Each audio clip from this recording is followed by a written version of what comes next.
I'd like to welcome everyone back for our 5th session of City University 2020, the virtual edition.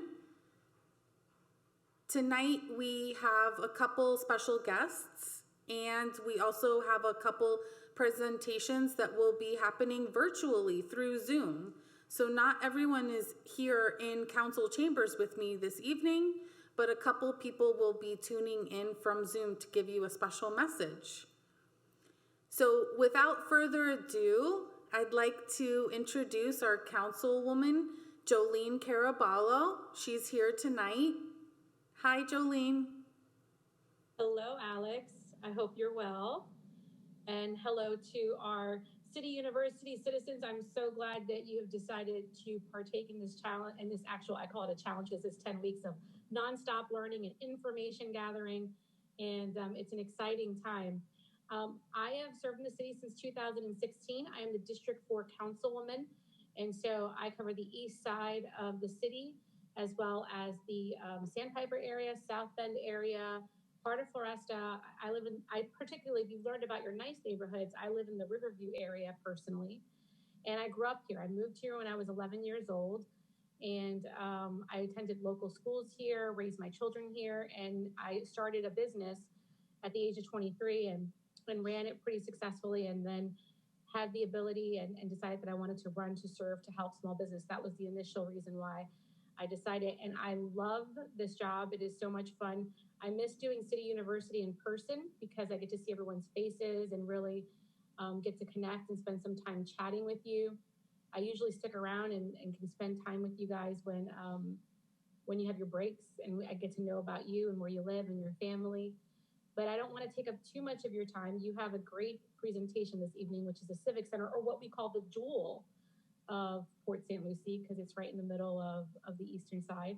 And there's a lot of great things. Your director at the Civic Center, who is Linda, is doing an excellent job bringing in entertainment. Unfortunately, prior to COVID, we had a lot of great things happening, such as our concert series. And we obviously had to stop that because of the COVID, but hopefully with all things getting better, hopefully in the future, my fingers are crossed, and might be a year, might be whenever, but hopefully we'll be doing that even before you know it. Linda will probably give you an update. And then as well as we have a great Parks and Rec piece that's also available at the Civic Center. If you've not attended or gone to the gym or the gymnasiums there, as well as the basketball courts or racquetball courts, it's a pretty amazing place. So I highly recommend you stopping by and checking it out. But without further ado, if you have any questions, I'm here to help answer any questions you might have about the city. I find myself to be fairly accessible. If you have questions, concerns, issues, anything you ever want to share, please feel free to contact the council office. We can schedule an appointment, or you can always reach me at my email, which is jolene.caraballo@cityofpsl.com. So if there's any questions, I'll be more than glad to take them now. We don't have any questions in the chat box right now or any hands raised, but I'll make sure that I get your email published in there so everyone can have it. Thank you so much for welcoming us and taking the time to speak with us. We really appreciate it. Thank you guys so much, and you have a wonderful evening, and I look forward to hopefully seeing you face to face in person in the future. Have a great night. 2021. Yes. Good night. 2021. Thank you. Okay. So the remaining sessions that we have planned, we do have some special guests coming through. Tonight it was Councilwoman Caraballo. They like to touch base. As she mentioned, in previous city universities, it was very interactive in person, socializing and networking and getting to know everyone. We didn't get that opportunity today with the virtual version, but as soon as we're able to do a networking event again, we plan on holding what we call a city university reunion. So at some point, probably in 2021 or as soon as we are able, like I mentioned, we'll probably hold a big event over at the event center specifically, because we really like to hold those events there. and we will bring together past classes to come together and share their experience and meet the council people, whoever they are at that time. So it will happen again, and I'll make sure that everyone from this class is contacted and knows about it. As Councilwoman Caraballo mentioned, the event center is a real special place. It's beautiful, and not a lot of cities have such a big facility. The facility is actually divided into two parts. One side is managed by Parks and Recreation, and the other side is managed by the Mid-Florida Event Center staff, which is part of the City of Port St. Lucie staff. So last week we heard from Parks and Recreation, and they did a fantastic job giving us an overview of all of their activities all over the city. But tonight we have Robert Chenier. I always have a little trouble pronouncing his name, but it's okay. He'll let us know how it's done. He's here on Zoom to talk to us specifically about the recreation side of the Mid-Florida Event Center. Then our wonderful Mendy, who manages the events on the other side of the event center, will talk to us about all the events and how they're run and what's coming up. I just want to warn Mendy that already last week we had a lot of interest in finding out how the event center was named and how it became the Mid-Florida Event Center. So I promised everyone that we would get an answer to that question this week because the expert would be in the room and she'd be able to explain that better. But right now I'm going to pass the floor over to Robert so he can tell us a little bit about the Event Center recreation side. Hello, Robert. Hi, Alex. Hello, everyone. City University. It's great to be here with you this evening and be able to share a little bit about what Parks and Recreation does at the Mid-Florida Event Center. And so I have a couple of slides I'm going to share with you all this evening. And so we'll go ahead and just get started. Let me just get that up there for you.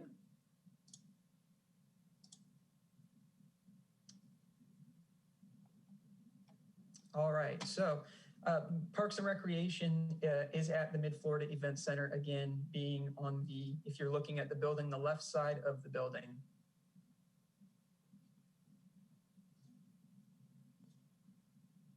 And when you walk into the atrium, again, when you enter the left, you'll be on the recreation side of the building.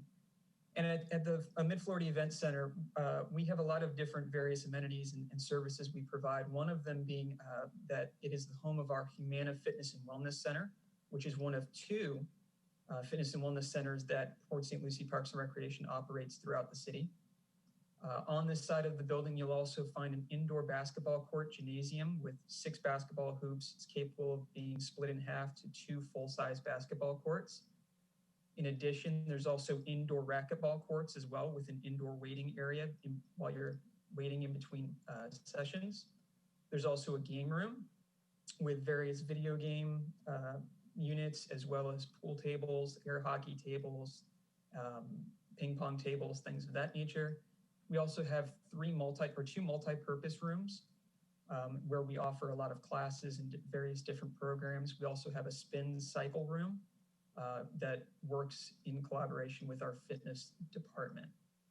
Now, access to this side of our building is actually all part of memberships with our Port St. Lucie Parks and Recreation Department. You can join as a member or you can pay a daily pass, whichever you prefer to do. And there are various rates. Day pass for adults starts at $5 and memberships go as low as $20 a month. Depending on how you want to set that up. And there are different levels for adults, seniors, students, and youth. So it's definitely something you might want to look into because all of the amenities in this building, access to the Humana Fitness and Wellness Center at the Mid-Florida Event Center, and access to the Community Fitness and Wellness Center at the Community Center on Arosa Boulevard are all included as part of your membership. So it's a great membership to have.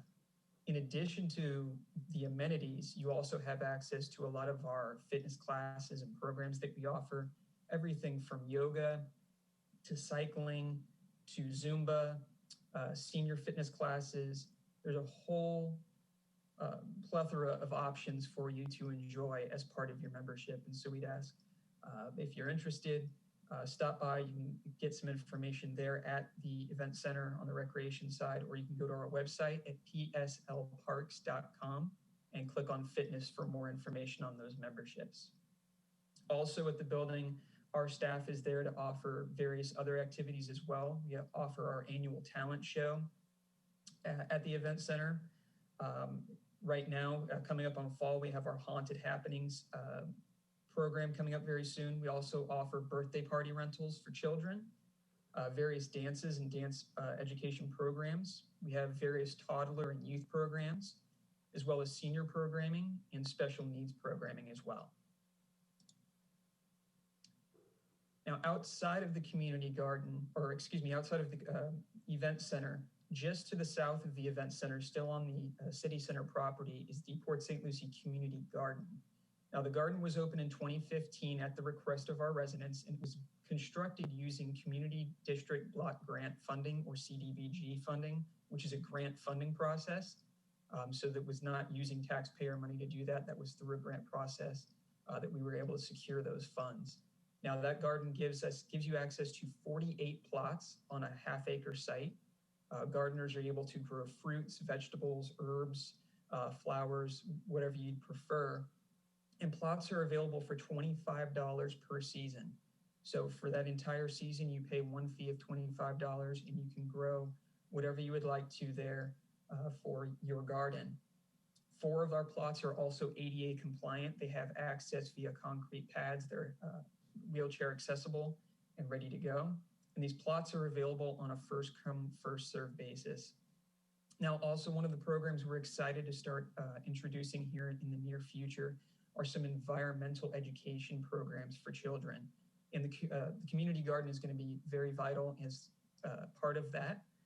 We will be engaging children to learn about gardening and environmental stewardship while they're able to get hands-on experience out there in the garden and learn about horticulture and gardening, recycling, composting, and things of those nature. Now, at the Midflorida Event Center, the Port St. Lucie Parks and Recreation Department also hosts many of its special events here. We offer a full calendar of special events throughout the year, and many of these are free to the public. The majority of them, if not all of them, are free to the public, free admission and free parking in the surrounding lots and the covered parking garage. And you'll see a sampling there of a lot of the special events that we offer. These are all special events that Port St. Lucie Parks and Recreation offers, and many of them are hosted. Those that are underlined are hosted right there at the Midflorida Credit Union Event Center. So our St. Patrick's Day Festival, Oktoberfest, which was just last weekend. We had a great time out there. Our Fall Fun Festival is coming up toward the end of the month. One of our favorites is in the holiday season in December. We offer our Festival of Lights. That is coming up. And of course, our annual 4th of July Independence Day celebration, Freedom Fest. And so that's just a sampling of all the things that we do at the Mid-Florida Credit Union Event Center. And we're proud to just let you know that this is your Parks and Recreation Department. And we're happy to serve and make this a great place for you to come and enjoy. And we're happy to be here to serve. And if there's any questions about what Port St. Lucie Parks and Recreation offers at the Event Center, I'll be glad to answer those questions now.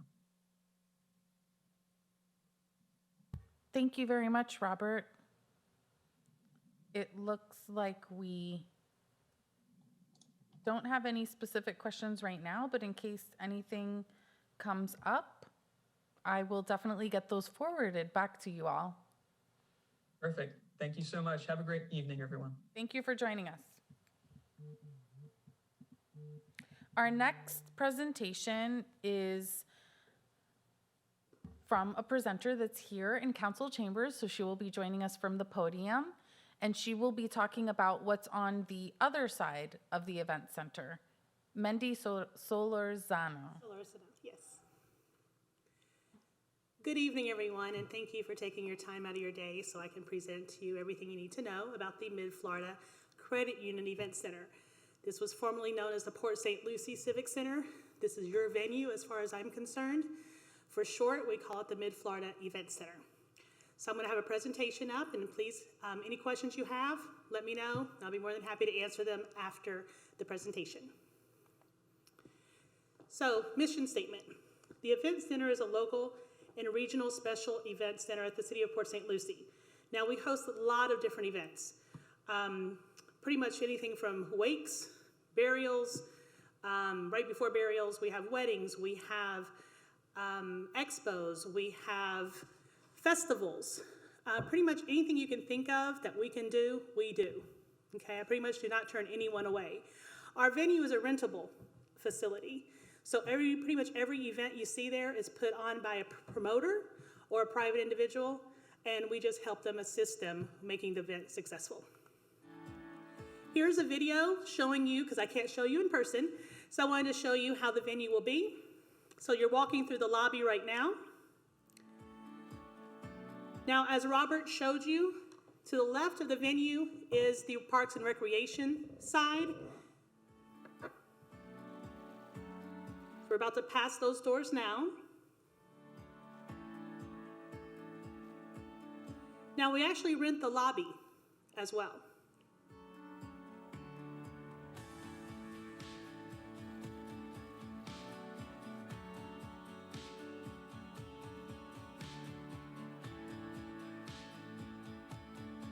The setup you see was from a art expo that we have.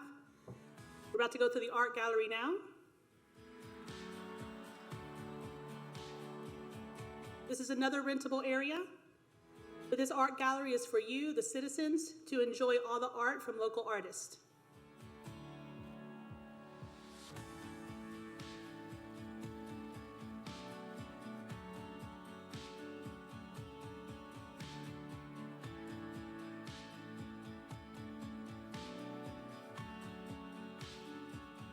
We're now entering the Emerald Ballroom.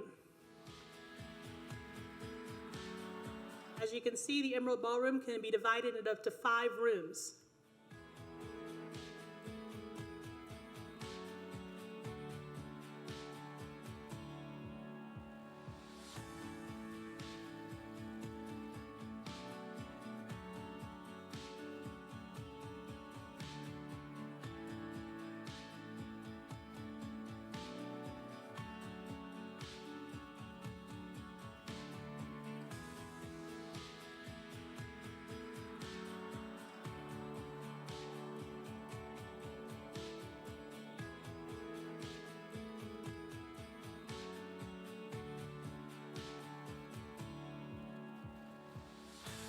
This is our hallway that will lead you now to the Ruby Hall, which is a miniature version of the ballroom we just saw.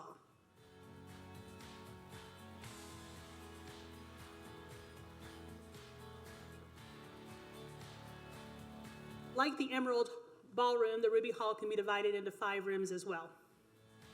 Each room is about 1,000 square feet.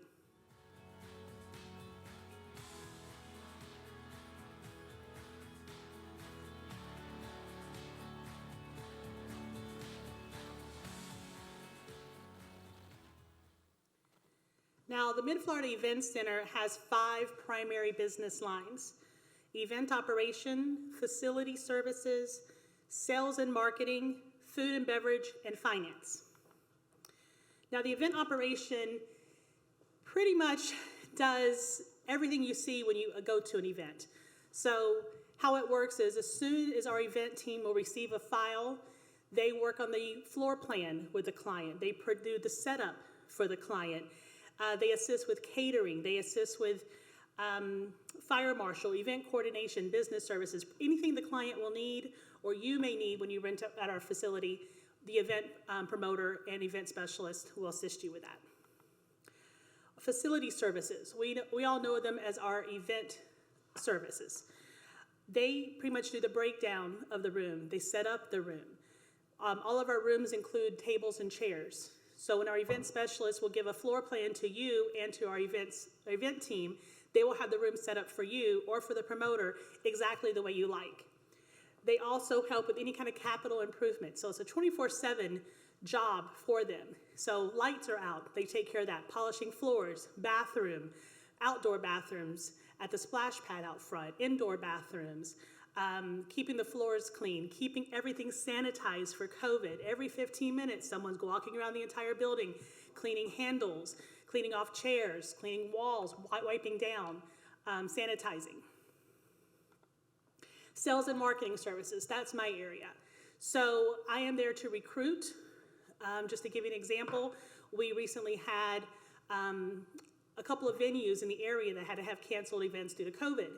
Well, since our building is a large venue, we were able to accommodate a lot of those. So a lot of those clients came to us. So I will solicit clients. I do bid proposals for clients. I walk them through a step-by-step process on how to book at our facility to make sure they get the best bang for their buck, if you will. I also help with sponsorship and naming rights, which I'll get to that in just one second about the Mid-Florida Credit Union Event Center naming. We also work with different customers around the country.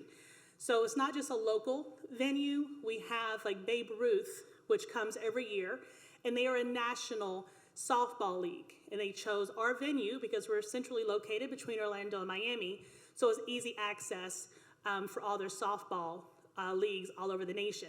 So we are now becoming a more, not just a regional location, but now a nationwide location for people to choose from. We also have our marketing department, which is a new department. So I don't know if you have seen a lot more marketing for our venue, but we have a newsletter that goes out. And if you would like to give us your email, we'll make sure you get put on that list. So a newsletter goes out every quarter, sometimes monthly, to let you know all the things going on at the venue so you don't miss out on anything. Social media, we now have a Facebook page, which we didn't have one before. Again, to let everybody know about what's going on at your venue. We also do business trade with like the Chambers of Commerce, for example, the Economic Development Council. So we do different trade with the city just to promote the event venue. We also have emailed surveys. We take customer service very seriously. So after every event, marketing will email a survey to that client and or promoter, asking them, anonymously of course, what happened? What did you like? What did you dislike? Because there's always room for improvement. Food and beverages services. So the City of Port St. Lucie at our venue has a restaurant license and a liquor license. So we have our on-site caterer that's a contracted caterer, and they're contracted to provide any kind of alcohol service, non-alcoholic beverage service, or food service to anyone that rents at our venue. Now, we also have the opportunity for someone that might not want to use that caterer. For example, they may have a family member that has a restaurant, or different cultures have specific foods that they like, and they may not feel that that caterer on site can provide that food. So you're allowed to provide your own caterer. There's a simple process. We just need to make sure that they're licensed and insured, and they can provide food at our venue. We'd like to get both options. We understand everybody has a different budget, and I'm happy to announce that we do have a warming kitchen now that we've opened for those approved caterers. So since they can't use the kitchen on site, because that's exclusively for the on-site caterer, the approved caterer can use a warming kitchen, which has ice, warming boxes, which is pretty much where they put the food to keep them at temperature, a refrigerator, carts to bring the food back and forth, just as a convenience to you, so you can kind of get exactly the food you want for the day you want. Now, as far as the liquor is concerned, our liquor license unfortunately does not permit any outside liquor, but we're happy to have the on-site caterer provide any kind of bar or liquor service should you need it at the event. Finance service. So we are always on a budget, and we like to stick with that budget. So we have a finance department that keeps us on budget, and we try our hardest to make as much revenue as possible at our venue to offset any kind of tax dollars or subsidies. Keeps more money in your pocket, in other words. We also have internal controls, capital expenditures, and administrative support that keeps us in check at all times, and all reports are pulled daily to make sure that we are on target. So this year, our fiscal year is from October 1st until September 30th. So I'm happy to say that we had 329 event days. Even during COVID, we were still operating. We also have different, just give you a heads up, educational and training opportunities for citizens. We have different locals, groups and organizations that come. Recently we had CareNet that came and did a banquet.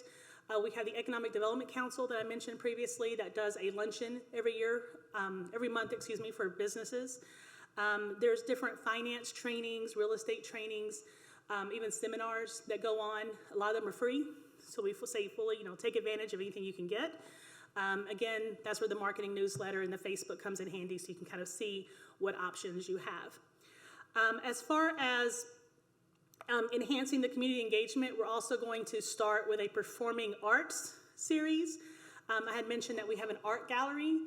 Every quarter, we have a new artist or a group of artists that present, and these are done through different groups within the city, like the Art Council, for example. The Cultural Alliance is another one. So these are different groups that will put artists together and provide it for you so you can have your own art gallery, if you will. Most of these pieces also are for sale. So if there's anything you'd like to see, you can reach out to them directly and purchase that piece of original art. In addition to that art, as far as fine art, we have the performing arts. So we have the community band that comes in February and March, and it's a spectacular event. They usually have like a Broadway series, classical jazz series, so definitely something that you're willing to get out and take a look at it. It's worth it. I mean, I believe it's only like $10 to see, but it's worth every penny. They're fantastic. Shaping customer service. So it says here the ease of conducting business and ultimately the success of each event is our #1 priority. And each one of us take that to heart. Whether you're there cleaning up after an event, selling the event, or paying the bills for the event, we take our customer service as a #1 priority. We do deliver high quality events and services at a good value to the taxpayer. Our prices are not negotiable. We do treat everybody equally, but we are flexible in the sense where I will make sure that what someone needs, for example, we have the Emerald Ballroom, which is that huge ballroom you saw. Some people walk in there and they say, that's the room I want, but I have 50 people for a party. Well, there's no way 50 people are going to fit in there without hearing an echo across the room.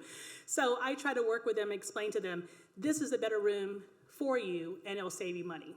So we're not here to nickel and dime. This is another thing we take very seriously, maintaining the infrastructure to ensure a healthy, vital, and safe community. So we have a parking garage there. It's a little underutilized. A lot of people think you have to pay for it. We keep that up. We keep the elevators up. We keep it clean. We pressure wash it. It's a free garage. Take advantage of it if you're ever at our venue. It's covered. It's hot outside. Keep your car cool. We also take advantage of the outside area. There's a splash pad out front. We have a stage out front where there's always concerts going on. We also have an indoor area with a boardwalk in the back and a pond. Okay, so we keep up our pavers. We just planted brand new oak trees. I mean, we are Tree City, USA after all, so we want to make sure that everything is beautiful and kept pristine for all of our citizens that come visit the venue. Upcoming events, what you've probably been waiting for. So we have the Port St. Lucie Fall Arts and Craft Expo. It's going to be happening at the end of this month, October 24th and 25th. It is going to be in the flat parking lot right off of US 1. And you don't want to miss this. Last year, it was huge. I mean, you almost couldn't find parking. I came into work and I couldn't find parking. So it was fantastic. A lot of really good vendors. We have the Parks and Recreation Fall Fun Fest. And of course, we're doing everything a little differently this year because of COVID. So the Fall Fun Fest, it's going to start 30th of October. There's going to be live music and food trucks. And then October 31st, if you have little ones especially, there's going to be a drive-through Street of Treats. So every department is going to be lined up on the street in costume. We're all kind of competing to have the better area. Our theme is Coco, so like the Disney movie. And we encourage everyone to come out. It's like trick-or-treating. It's safe and it's COVID-friendly. We're gonna have masks on, social distancing, but it at least gives the kids an opportunity to do their trick-or-treating if they can't go house to house. We also have the Home and Design Show on December 4th through the 6th. And we have the Parks and Recreation Festival of Lights event on December 5th. That's another one you don't want to miss. They do the tree lighting ceremony. There's outdoor shopping, there's a parade, and there's going to be a lot of fireworks. So you don't want to miss that. Going to our performing arts. Earlier, there was mention that we have a concert series. And Jolene loves our concert series. It is a fantastic event. Earlier this year, in February, we had Styx, the 80s band. Now, these are not tribute bands. These are the actual bands that we have. We will be continuing this in January 2021, very carefully with social distancing, of course, but it is also outdoors.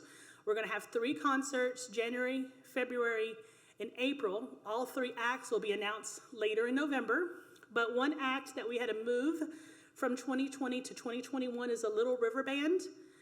If you're familiar with them, definitely want to get your tickets for that, and that's March 26th. And then we also have the Community Band Concert, which is part of our Performing Arts series, and that's February 24th and March 31st.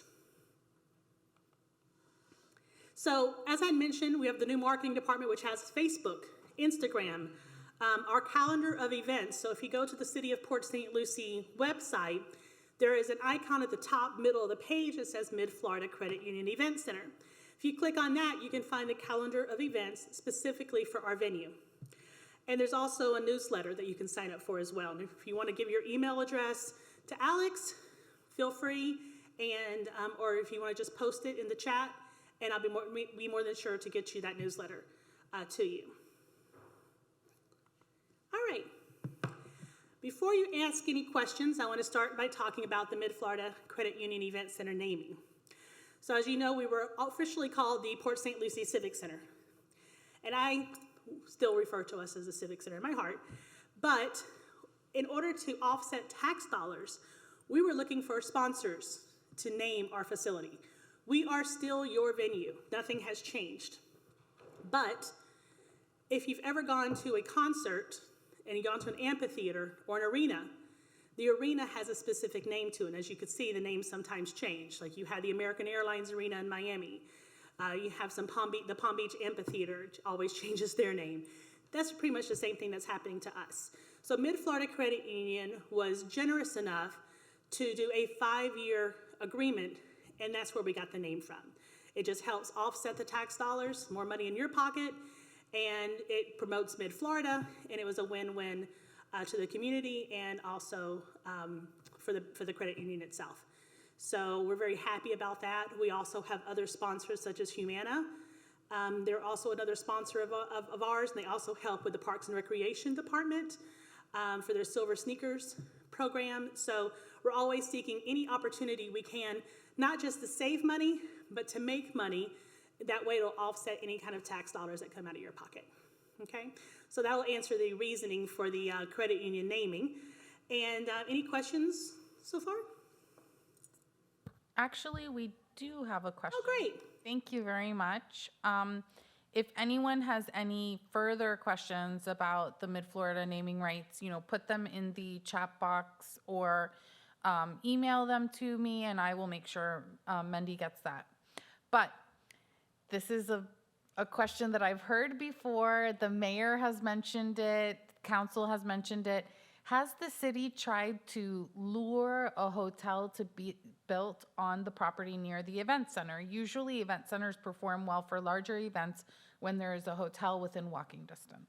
Yes. If you ever on US 1, you're going to actually see a for sale sign that says hotel space. We're kind of, hint, hint, this is where we want a hotel.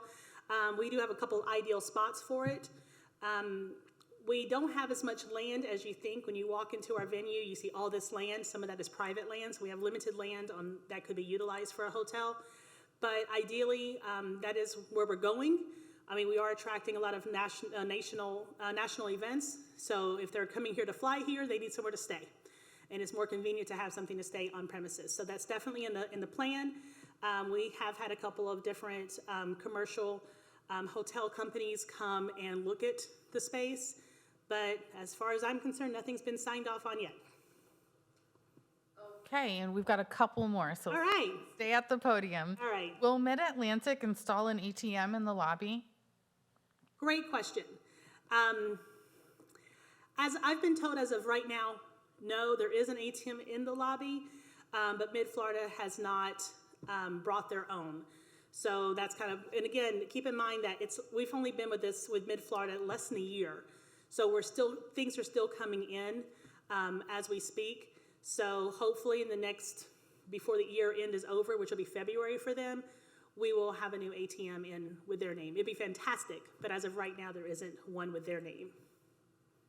Okay, and one more, but this, you mentioned this a little bit in your presentation, that we're doing a lot of sanitizing and we're doing a lot of cleaning.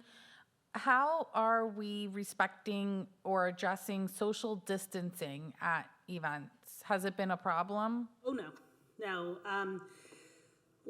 If you walk in, you might think that we're a little extreme, but we take safety very, very seriously, for not just for the safety of our clients and vendors, but for us. So just to let you know, we have spacers on the floor. We have arrows 6 feet apart for everybody to stand. We have sanitizing solution. Pretty much everywhere you look when you walk in the building, there is a sanitizing station. We have signs everywhere about washing your hands. We have someone coming around every 15 minutes, and I'm not kidding. When I say 15 minutes, a couple minutes after that, they're going in shifts. So every 15 minutes, there's someone right behind with a sanitizing solution, sanitizing, wiping down, sanitizing, wiping down. And it's kind of a joke because they're saying I used to clean bathrooms, and now all they do is sanitize in a circle. So we take it very seriously. We have had a couple events coming in. We had a gun show a couple of weeks ago, and capacity. Sorry, if we're at capacity, you're gonna have to wait until people leave until you can come in. Masks are required to enter the building. Everybody, we recommend to tell everybody, use the sanitizer when you come in. There's a sign for that. So we pretty much have followed every CDC precaution to keep that facility clean, sanitized. And just to let you know, like I said, we've been open the entire summer during COVID. We did have Boys and Girls Club there because parents, some of them had to go to work. They didn't know what to do with the children. Some of them have virtual schooling that's going on now, which we're also doing. So what we've done is when all those kids left, we had a professional company come in, sanitize the entire building. None of us could be there because it was such a strong chemical that they had to use to sanitize. But that's another thing that we're continuously doing, is having someone come in, sanitize the entire building, and then we start from scratch all over again, just to keep everything squeaky clean. Thank you very much, Wendy. I was going to mention that Boys and Girls Club, one of the first events that we reopened with at Mid-Florida was the Boys and Girls Club Summer Camp, which was highly requested, a big need in our community in order to be able to get people to get back to work comfortably. And I know that we were really successful in that event and that program, and you guys did it in such a wonderful way, super safe. Super safe. Everyone had temperature checks when they came in. Parents couldn't come in. I mean, the kids got their temperature checked, walked through 6 feet apart. I mean, not one child was sick. None of us. I mean, we were all safe during the entire epidemic, which is still going on. We have, just give you a heads up, we have virtual learning going on with Boys and Girls Club. And we did that more of a service to the community because for the family, the parents that have to go back to work and the kids, they didn't want to send them to school. They wanted to do homeschooling for them due to COVID. The Boys and Girls Club was creative in a way that they found an idea of, well, we're going to do virtual school at the Mid-Florida Credit Union Event Center. And they all sit down like in a school atmosphere. They're doing online schooling. The school board will bring them their breakfast and their lunch. And again, temperature checks, hand sanitizing. Their stations get sanitized every evening, and they keep in the same desk every day. So it's a service to the community, and it's also a way to keep everybody safe. Thank you. And actually, I'm just going to throw this out there. Okay. We have been doing everything virtually for City University, and we are trying to plan a small little outdoor graduation ceremony the beginning of November. We were planning on doing it here in front of City Hall, but then they started construction right on our grass to install a new piece of art. So we're excited about that, but it looks like the construction is not going to wrap up. So I might be contacting Mendy I would love that. Yeah. so that we could do a little outdoor graduation ceremony get together in front of the Civic Center and maybe give people the opportunity to go inside and check it out, you know, following all of the CDC guidelines and doing it in a safe way. Absolutely. Love that. So thank you so much. I'd love to see you guys if that does happen. We might be doing that. I'll keep everyone informed. But there's one last question, but I don't think it needs to be addressed fully. It kind of goes hand in hand with the hotel. Someone is asking if we've discussed a covered walkway between the parking garage and the event center. Okay, so we have a wish list that our director has asked, and that's called a portage, and it's on my wish list. It's on a 5-year plan, and hopefully we will have that, but again, we need the hotel to be able to do that. And my wish list would be that there would be a portage, which is a covering, that would go directly from the garage to our venue, and of course cross the street. But the way the weather is here in South Florida, you never know with rain. So that is definitely on our wish list. We've looked at the numbers, and it's quite costly, and again, we take tax dollars seriously, so we do not want to go out of our budget for that. So it's on our wish list, and hopefully if the hotel progresses, we will be able to make that happen. Thank you very much. Oh, thank you. And we are going to take a short, let's say, 10-minute break. I have 6:18 on our clock, so we'll be back at 6:28, 6:30 with our next presenter from Planning and Zoning. We also have a presenter from the CRA, the Community Redevelopment Agency, here tonight. And it just so happens that our CRA geographic area incorporates the event center. So I'm sure Ms. Jennifer Davis will be talking a little bit about the event center and how it works hand in hand with our CRA program. So we'll take a 10-minute break, and I'll see you all very soon. Thank you.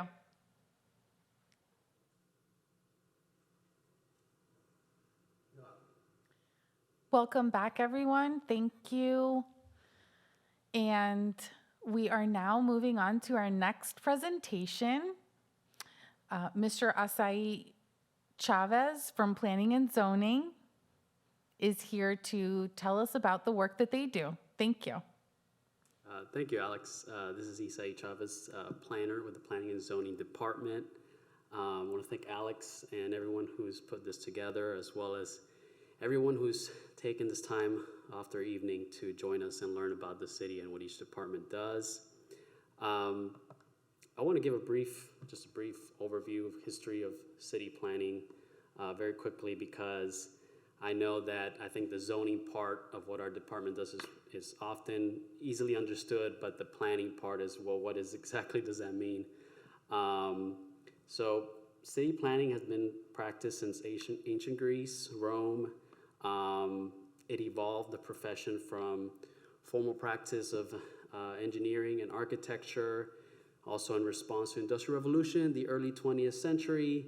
You know, we started asking questions like, well, we got to provide people with healthier living environments, clean air, water, parks, protecting residential areas from obnoxious land uses and noisy developments that would come to an area, housing for workers.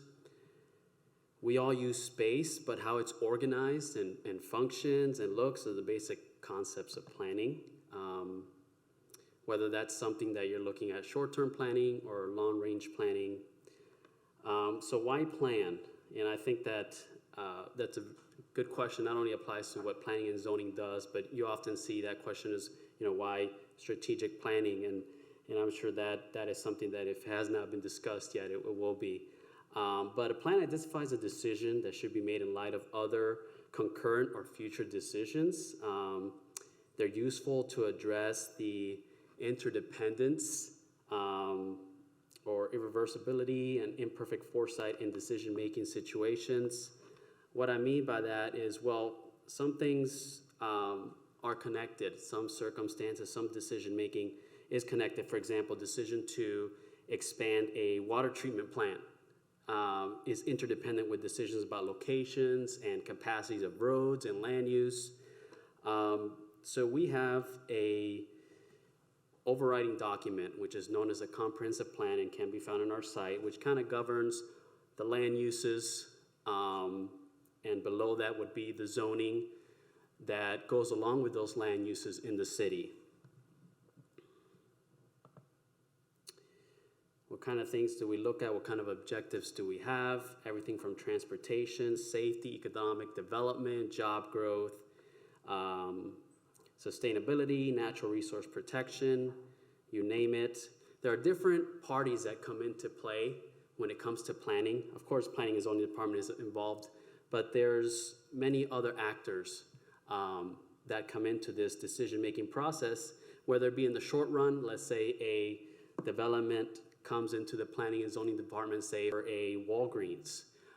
There are different entities that come and give comments on that development that is coming. Of course, there are you, the citizens, but there's also the St. Lucie County Fire District. The school district is another entity that gives voice when it comes to planning for all kinds of developments, both in the short run and in the long run.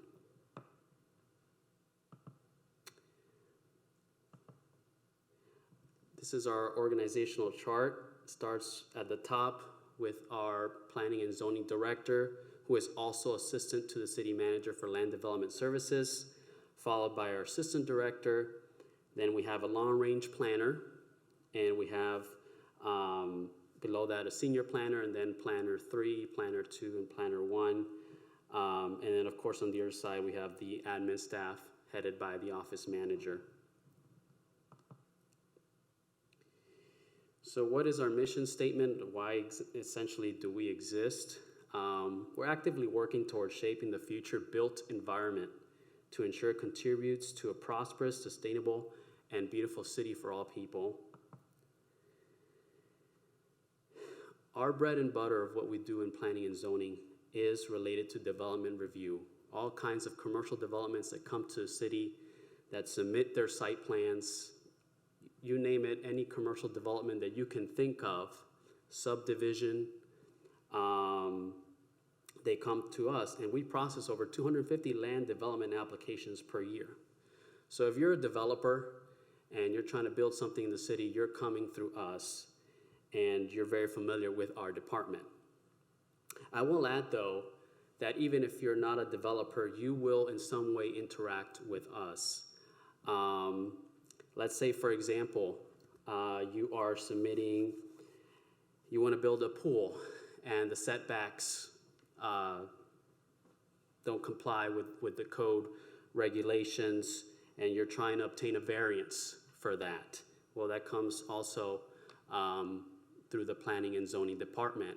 If you are a business that is trying to lease a certain space in a building, business tax will have you come to us first and fill out what is called an occupancy use form, so that they can know that zoning-wise, the kind of business that you want to put in that office space that you want to lease that space for is allowed per zoning.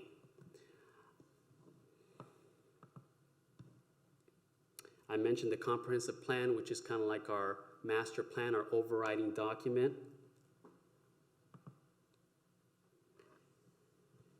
These are some of the things that we do. Oftentimes, if there are any kind of alterations to a site, let's say a business is adding a dumpster enclosure, or they want to add a fence around their location, they obviously have to obtain a permit through the building department, but before they do that, they have to come through a process that's called the compliance form, and that is looked at by planning and zoning, public works, and utilities. This is a diagram of how the site plan review process works. It's definitely a process where we want to ensure that what is coming to the area is indeed highly vetted. We want to make sure that it's the best thing for the community. I remember, if you go back to that, if you think about that slide that I showed you in the beginning, from the different decision makers and different parties that contribute to how these decisions are made of what comes to the city, this is a kind of process that we have where we have these different parties give their input as it goes from site plan review committee.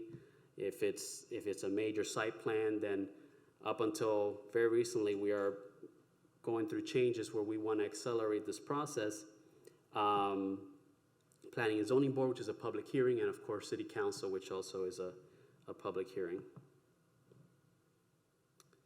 I mentioned land uses and zoning districts.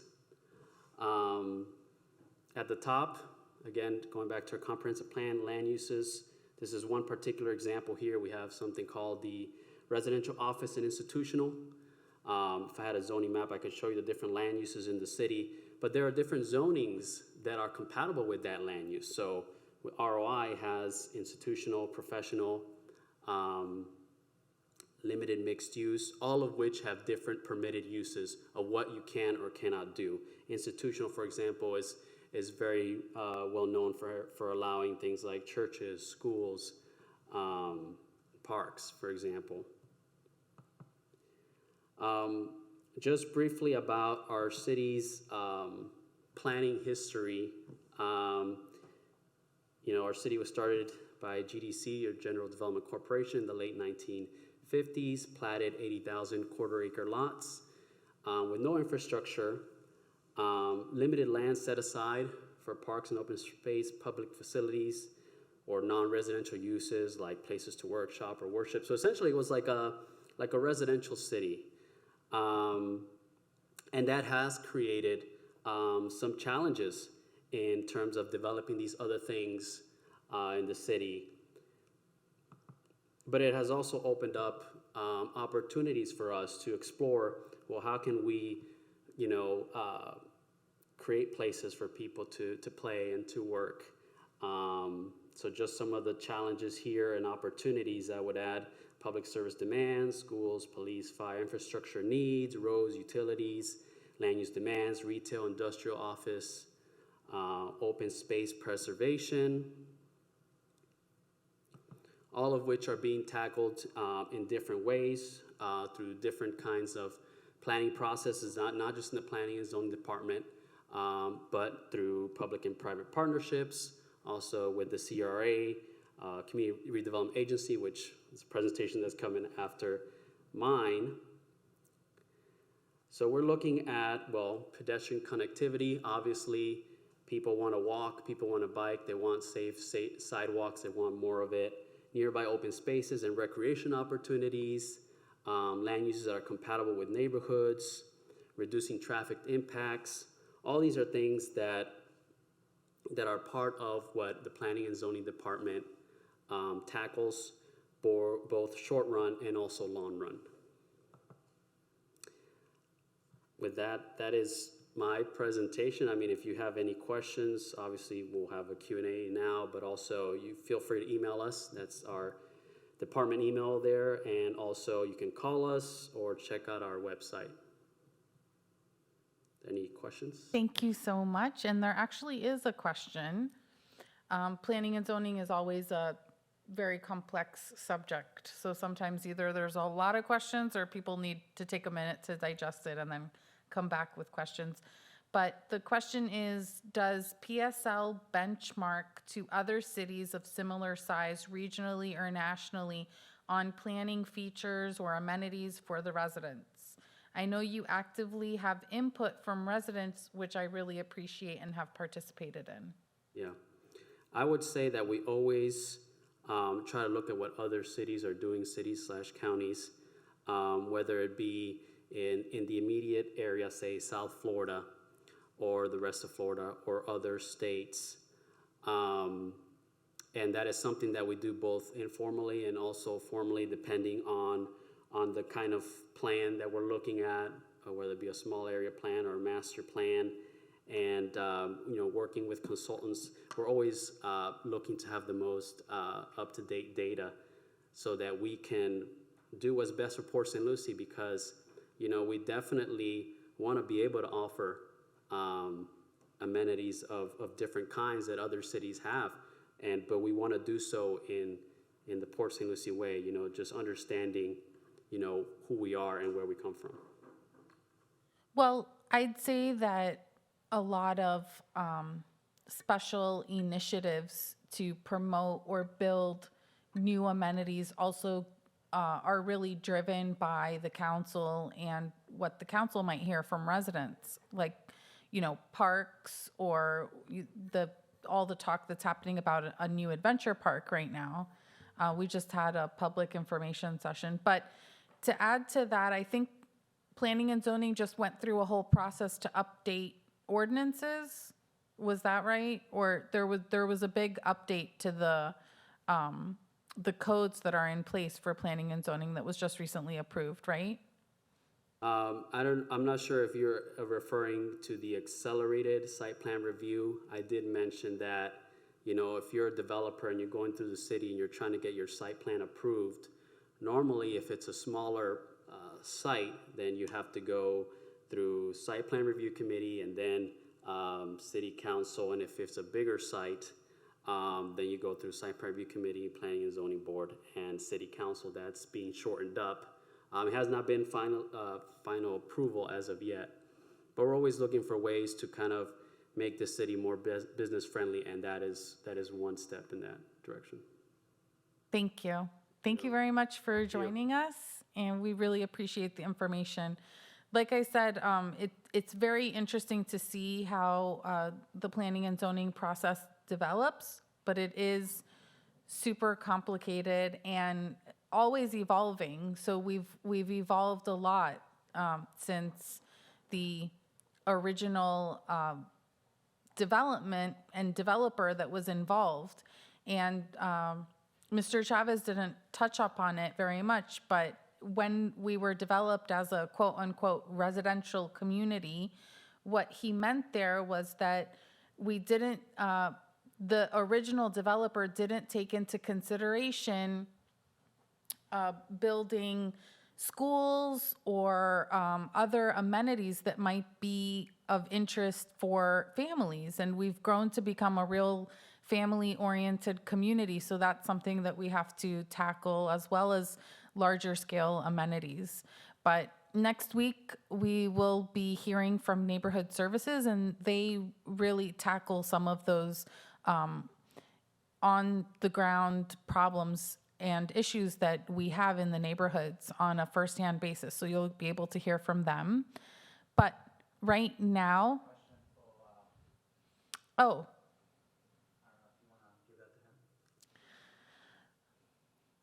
so the question that just popped up as we were talking is, do you consider climate change when you do future plans?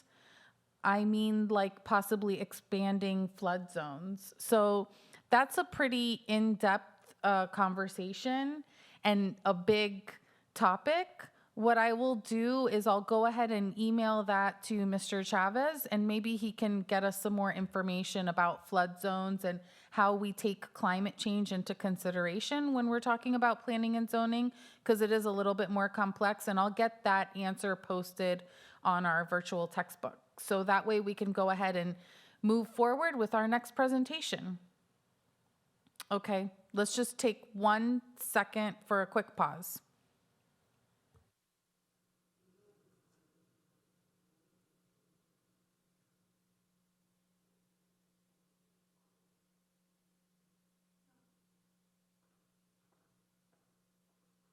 Okay, without further ado, I'd like to introduce Miss Jennifer Davis with our CRA. Thank you. Well, good evening. Thank you so much for the introduction. And this is a great opportunity to bring the CRA forward following the planning and zoning presentation by Isai. I am so glad that he brought up the GDC, the General Development Corporation, and that is really an important part of the city's history. And he mentioned the challenges that development approach left us with, but also the opportunities. So I'm here tonight to talk to you about the Community Redevelopment Agency. I am the CRA project manager, so I work in tandem with our CRA director. Tonight we'll do an overview of the CRA. We'll talk about the 4 different CRAs in the city of Port St. Lucie, including their history, taxable values, current initiatives the city and the CRA are working on, and then we'll have a fun little pop quiz at the end to make sure everybody's following along. So some basics with the Community Redevelopment Agency. It is a dependent special district that's created by local government to assist in the elimination of slum or blight conditions as defined in Florida Statutes Chapter 163. It does encourage public and private investments to then promote economic growth and improve the overall quality of life in the redevelopment area. Primary funding for CRA activities is the tax increment revenue or tax increment financing. That's going to be an important term as I talk about the taxable values for each of these areas. Also, CRA stands for Community Redevelopment Area. So the acronym actually stands for 2 different things here in the city of Port St. Lucie. As I mentioned on the slide before, we have tax increment financing, and this is what is often referred to as TIF. It's a public financing mechanism where the property taxes and the revenue increases actually can be captured for that area and reinvested back into that area for development. They can only be used for their respective CRA, so if we collect tax increment revenue on the east side CRA, we cannot use it out at Southern Grove.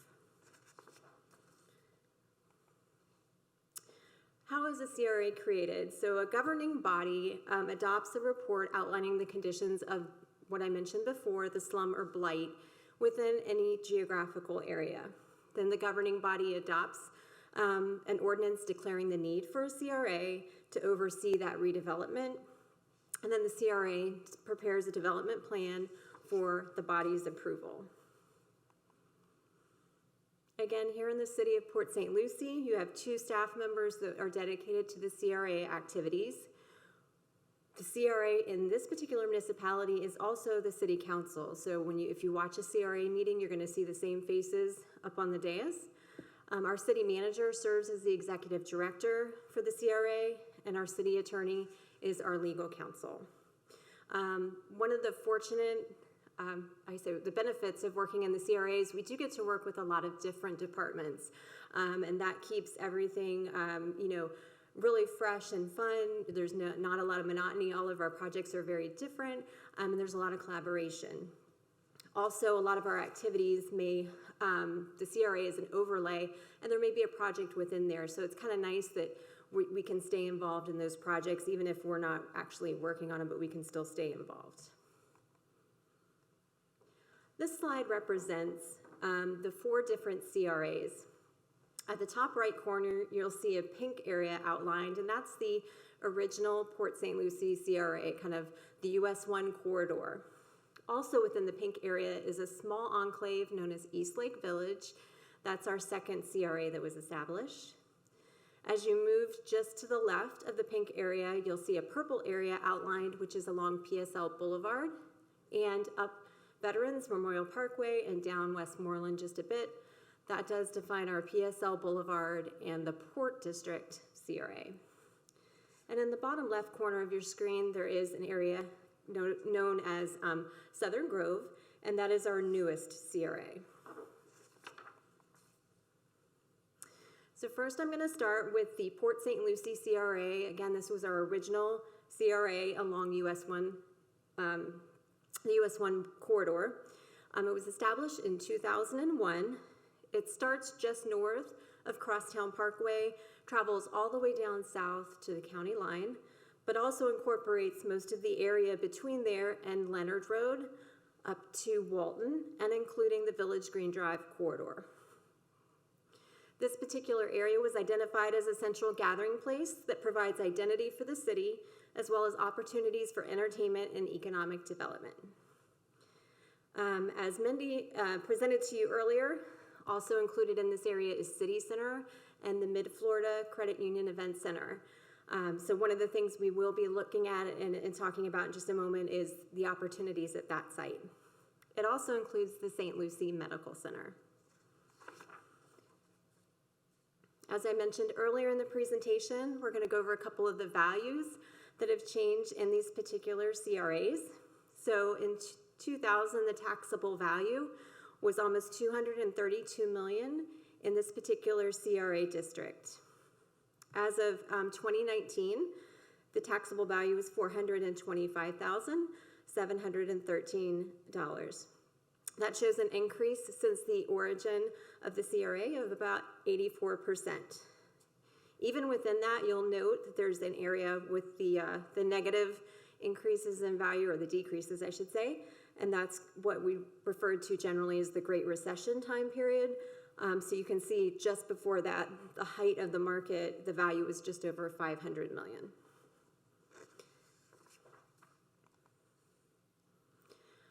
This slide shows one of our initiatives that the CRA is working on with the city, which is marketing the city center properties in order to develop them. The city currently owns several of the parcels in the city center area, but just over, or 22 of them are owned privately and are currently held in receivership. So we are working on an opportunity to bring all of those parcels together in order to develop them into a mixed-use site that, as Mendy mentioned, hopefully will contain a hotel, because we understand that that seems to be of high priority. We are also working on a small area plan with our consultant, and they will be bringing forward in the coming months kind of what the best uses will be for that. We will be having a public information meeting on City Center on October 29th, and we'll have information about registering for that virtual event as well on our city's website on the City Center page. In addition, in this area, you might notice in the coming months, there'll be some corridor beautification along US 1. That should run from just north of Crosstown down to about Tiffany Avenue. The next initiative that we're working on in this part of the city is the Village Green Drive Corridor Revitalization Project. This area is intended to be an arts hub and possibly, kind of revitalize some different uses within that stretch. There are some very distinct areas on Village Green, being north of Walton versus south of Walton. So we're taking that information into account on how we approach beautifying that area. We have a public information meeting on the Village Green Drive Corridor Project tomorrow evening at 6:00 p.m., and that is virtual as well. So the next CRA that the city has is the East Lake Village CRA. This was established in 2003 at the time in which East Lake Village or Lentz Grove was incorporated into the city. So in the original plan, it was identified that that would be part of the CRA if it were ever incorporated, and then it was. This area includes a mix of residential housing types within a neighborhood setting. It has pedestrian-friendly streets, public open spaces, neighborhood squares, a greenway trail system, and it links to the rest of the CRA on the east side. So this is a fun slide because our increase in value was 19,421%. So that's really fun, but that does reflect that the value in 2002, when the CRA valuation was established, the value was only $279,000, but you can see now it is just over $54.5 million as of 2019. And we've almost recovered in East Lake Village on valuation from prior to the Great Recession. As far as initiatives in East Lake Village, the city has currently engaged a broker to assist in the marketing of 6 commercial parcels that sit at the corner of Leonard Road and Hillmore Drive. So these parcels sit 3 on the north side, 3 on the south side. This area is intended to have some sort of mixed-use development, but again, we are working with a commercial broker who will bring different opportunities forward to the city as they become available. Moving further west, we'll go down Port St. Lucie Boulevard to the PSL Boulevard Port District CRA. This CRA was established in 2006, and it runs along PSL Boulevard from just west of where the US 1 CRA stops, all the way over to the North Fork of the St. Lucie River, and then down Westmoreland to the Conservation Tract, and up Veterans Memorial Parkway to Lengate Park. This port district was formerly known as the Riverwalk District. So for those of you that have been around for a while, you may know it as Riverwalk, but we have recently rebranded it, and with all the amenities that are coming to that district, it will be known as the Port District. The image that you're seeing on your screen is actually a sneak peek of the logos that were presented to City Council. So these were the development of the Port District and kind of the anchor theme that will be carried forward with that branding. This CRA is really geared towards vibrant residential, entertainment, and recreation areas that will protect and enhance the existing neighborhoods. Again, this is a rendering that shows the area from just west of US 1 all the way over to the river, up to Lengate Park, and south down to the Conservation Tract. The valuations within this district were established in 2006 at nearly $68 million, and as of 2019 are just over $77 million. The reason that this one has not jumped as much as maybe the other districts is because it was heavily developed at the time, and even the developments that are occurring within this district are a lot of recreational amenities that are sponsored by the city and on city property, so they don't necessarily create any increase in value. I wanted to share with you a site plan that is currently underway. This is a draft, so this is not a final site plan, but I wanted to walk you through the site plan. This is up an area off of Westmoreland, just south of the Botanical Gardens, what was known as the Westmoreland Middle Tract, and it will be known as the Port District, and then the elements within here will have a historic village, which are the homes that'll be located just adjacent to Westmoreland Boulevard. And as you continue to move left on the screen, you'll see an area with some darker pods. That's the Pioneer Park Playground that was recently approved by City Council. As you continue further to the left, we have an area that will be known as the Event Lawn. And for a little plug for tomorrow night, we have River Nights that'll be held at the Event Lawn here. So you're welcome to join that. It is the second Thursday of the month. And kudos if you can attend that and our public information meeting on Village Green Drive. I'll give you super kudos if you can make both of those events at the same time. As you continue to the west at the river, we have the boardwalk segment that recently opened. So that runs from the Banyan Tree up the river and into Bridge Plaza. So you have parking opportunities at the Banyan Tree at the park and also at Bridge Plaza. That's about a 1,900-foot boardwalk segment. Then just to the south, we've started constructing a segment adjacent to the Conservation Tract that should be done within a few months, and that's about another 600 feet.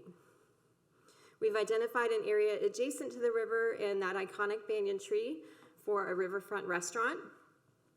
And again, we're hoping that this will be like a destination, so tying in with the existing amenities of the Botanical Gardens, the recreational activities coming by boat, by foot, by car, and then just the wide range of activities that we're hoping this will be the premier destination in Port St. Lucie. Here I've provided just a few pictures to show you what's happening out at the Port District in case you haven't been out there. The top left is of the existing, or the segment that we just completed, just south of the PSL Boulevard Bridge. Catty corner from that is an aerial that shows the segment looking back to the north. And one of the most common questions we get is, will these connect under the bridge? And the question, or the answer to that is yes, absolutely. We are working on that with DOT. They have a project that they are doing underneath the bridge. We need to work in tandem with them on making sure that those projects are done at the right time, but we absolutely will be connecting those two parcels. Or I'm sorry, those two projects. On the opposite corners of this slide, you'll see a couple elements from the Pioneer Park Playground. This is a WOW playground that the City Council envisioned several years ago, and again, recently, we were able to bring that to them for final concept. So we do have a larger-than-life alligator as one of the play structures. It's about 43 feet long, and we have a very large river schooner in the top right corner.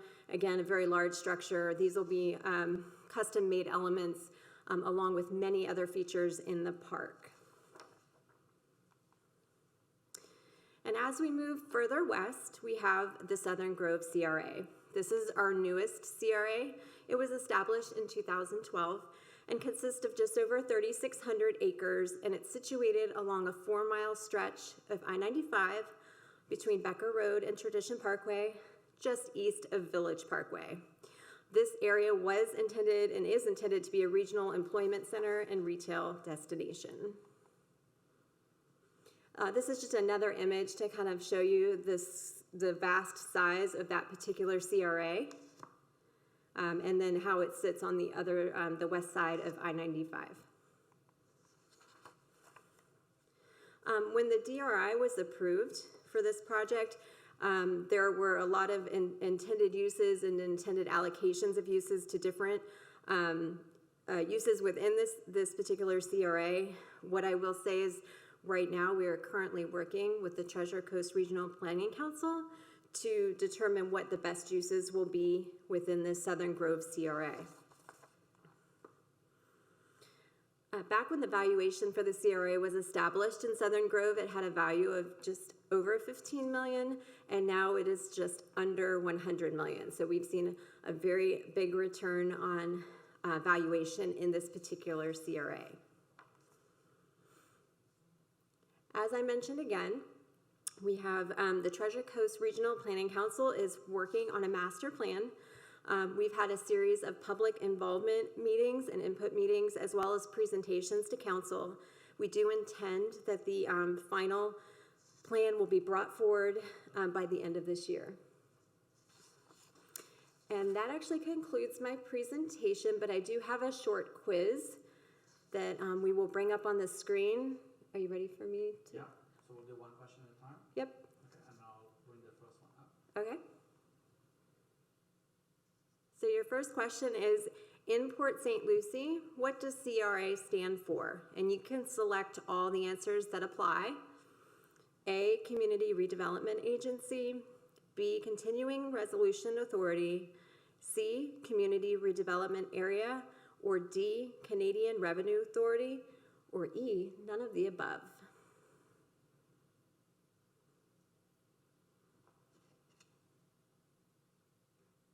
Just a loading. Okay. Give them like 5 more seconds. And we'll go ahead and close this out in 5, 4, 3, 2, 1. And I'll bring up the results. And Avi's going to show how awesome you guys are, which I cannot read from this screen. How awesome you guys are. They got Community Redevelopment Agency and Community Redevelopment Area. Oh, good. So that's great. Both of those are correct answers. So as I mentioned at the beginning, we have the Community Redevelopment Agency, which is the agency that oversees the redevelopment. But then we have areas, which are those 4 areas that I discussed tonight. So now we're ready for our next question. Which of these areas are not one of the city's CRAs? A, Southern Grove. B, East Lake Village. C, St. Lucie West. D, the Port District. Or E, they are all CRAs in the city. And we'll close it out in 5, 4, 3, 2, 1. All right, so the winner is Winner, St. winner. Lucie West. All right, so you guys are aware that St. Lucie West is not one of the CRAs, though it is a very big and important area in the city. I see Nancy is cheering that she got that answer right. Let's see. Okay, one more question for you guys. All right, what does the term TIF stand for? I use this term a few times at the beginning of the presentation. Choices are A, tourism improvement fee, B, tax increment financing, C, transport innovation fund, or D, that is funny.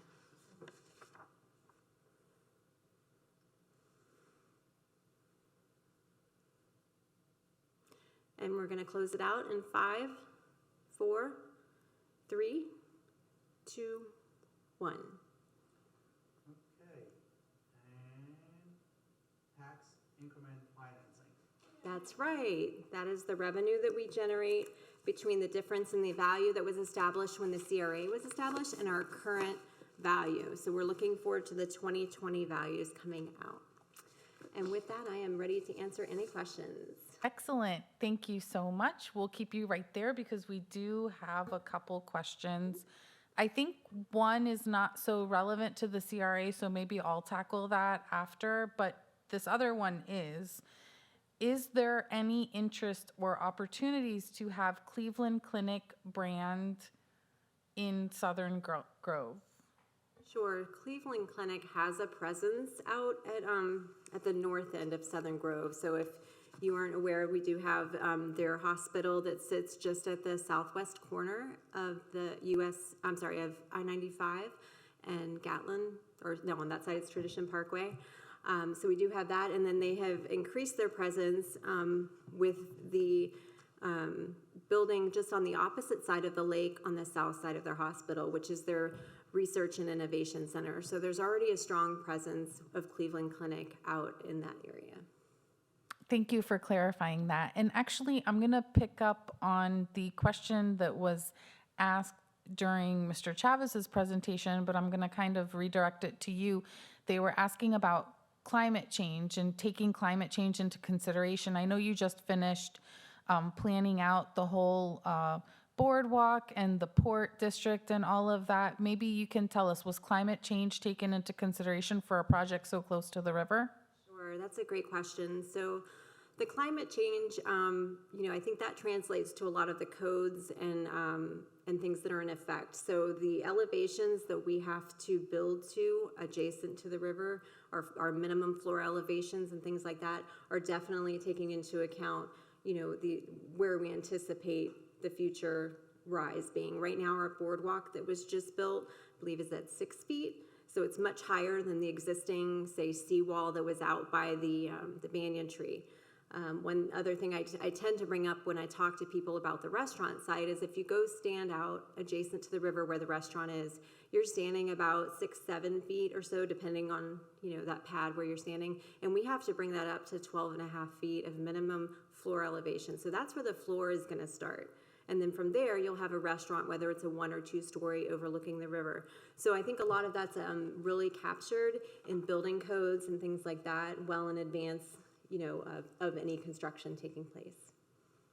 Excellent. Thank you so much. So yeah, we didn't touch upon that on a larger scale with planning and zoning, but I know that in Florida, for sure, whenever we're planning anything, whenever we're putting bids out or approving plans, it's definitely something that's taken into consideration with the Florida codes and building codes. And we talked about that when we had the building department here and how those codes are updated, how we moved after Hurricane Andrew to a statewide code system so that we would be more connected throughout the state and provide safer services. So thank you very much, Jennifer.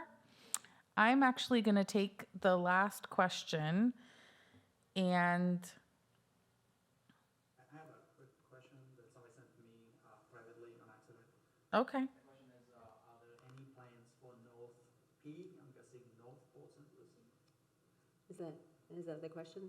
Yeah. Okay. Are there any plans for North? Port St. Lucie Boulevard between the river and US 1? Is that the question? It's from Audrey. Oh, Port St. Lucie North. Do we have any CRAs in Port St. Lucie North? We do not at this time, but that is something, again, that's governed under Chapter 163. So it would take the city doing analysis on different areas and them to meet criteria in order to bring that forward and say we want to define an additional area. So at this time, that is not one of the CRAs that's established in the city. Okay, yeah, and I know that it takes a lot to establish a CRA, so not a lot of cities or municipalities have a CRA. We are actually very fortunate to have multiple CRAs, and to get another one done would definitely be a huge feat. And I think that's not in the plans right now. And I like that you said it that way, because we have three very distinct areas in the city, and the activities that are going on in each of those areas are so different that you couldn't just have one blanket CRA and say you're going to accomplish everything with that, because they're so specific about the issues and the needs that are in those areas. Actually, that brings up a really good thought right now. Does anybody have as many CRAs as we do? That's a great question. I have seen a few where there are multiple CRAs, because there is within the our state kind of consortium that we report to. I've seen where there's, like in Miami, they have different areas that have CRAs, so there are some that have a lot. You'll also see some areas that are very concentrated, and they may have 4 or 5 CRAs that are more like a couple blocks, but they're all associated like right next to each other. Ours are just very unique because we are such a large city, and they're on very different sides of town. But I would say I have seen some with more, and I believe the one that comes to mind is like in Miami, that had so many different CRAs. Awesome, thank you. CRA is a great fortune to have, to be able to redevelop and reinvest in the community the way we are. So thank you very much. And as I said before, I'll take this last question that we had here about school bus stops. So Anthony says you should take a look at all the school bus stops and add lighting. For instance, I live near and drive down Kester in the morning. It is dark and hard to see when the young ones are walking or standing on the side of the road. I just want everybody to know that we are looking at this in neighborhood services. And it is an issue that people have brought up multiple times: traffic safety, especially around school bus stops. School bus stops is the responsibility of the school board. So we are working with them to try and establish some different tools that we can use to make them safer, which have not been put into place recently or in the past few years. And the difficulty with that is that the school board often changes their bus stops to try and get them as close as possible to the students who are taking the bus. So we are definitely working with the school board, and I will take that suggestion into consideration. So let's see. Do we have any more questions? No problem, Anthony. Thank you. You want to talk about the link for Google for the session 5 information? Okay. I'm going to switch and move over to the podium really quick. You just beat yourself.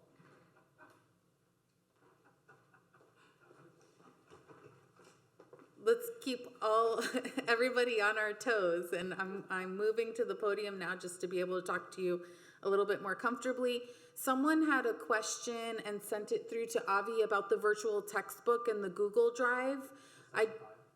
I can continue to send you that link every single week, but I didn't send it through this week just because I didn't want to bombard you with too many links again.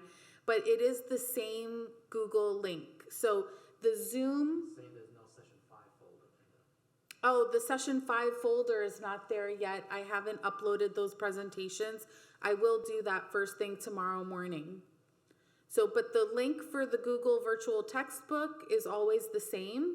The link for the Zoom meetings that you're attending tonight, those will always change for security purposes, but the link for the Google Drive is the same. Now, before I let you all go tonight, thank you all for sticking with us through to the end. I have one quick poll question for you. We mentioned earlier that we are going to try and plan an in-person graduation ceremony, something informal to where you can come and pick up a little care package that you earn by participating in our program and a certificate. So we had originally planned for the graduation ceremony to be out on the front lawn of City Hall. But as I mentioned, we have a new construction project that is not going to wrap up by November 4th. So we are scheduled to have our graduation on November 4th because we got pushed back a week. So it's the day after election day, which, might influence someone's decision or not. But I would like to just do a quick poll to gauge how many people are interested in coming in person to meet the mayor and your council members and pick up a care package and your certificate over at the Midflorida Event Center. So we'll be outside if the weather's good. If not, then we can move inside, but we'll have an informal gathering where we can distribute those and meet quickly in person following CDC guidelines. So I'll have Avi go ahead and put that poll question up for you all. By the way, while they're doing that, somebody asked, any update on the in-person tours? So would you be able to attend an outdoor informal graduation cocktail hour at the Mid-Florida Event Center on November 4th at 5:30 p.m. following CDC guidelines? Yes, no, maybe.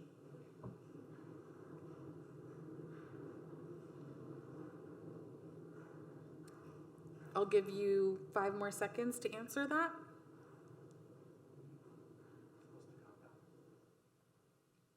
And we are done. All right, Let's see. 75%. Yes and maybe. Yeah. Excellent. So I'm going to go ahead and plan for 45, 50 people coming and joining us for that, where you'll be able to pick up your care package. And you will have a shirt, a City of PSL, City University collared shirt that I'm providing to everyone. So that is why you had your shirt size in your registration form, just in case anyone was curious about that. But we will be getting out your shirt size there. So if you filled that out in your registration form, we will provide that to you in your care package, and I'll go ahead and make plans for that. Someone asked about the in-person tours. I am doing my best to try and organize the first one with the Botanical Gardens. I have not received their availability yet, but as soon as I do receive that and am able to organize it, I will send out the information to everyone to sign up. And even if we can continue some tours after your graduation, I'll definitely be on the lookout to try and organize some of those. It's just been really hectic with a lot of the events that have been going on, but I would definitely recommend checking out our calendar online, because on our calendar you can see any other city events that are being organized, like the ones that we talked about with Parks and Recreation or the Event Center or even the public information sessions. We have been doing a lot of in-person and virtual public information sessions throughout the summer about different projects. So those are ongoing. You can check out the calendar to see about joining us for any of those, and I promise I will get you information about the Botanical Garden tour and maybe 1 or 2 more things before your graduation ceremony. So thank you all again for joining us. Thank you to our presenters, and I will see you again next Wednesday. Good night.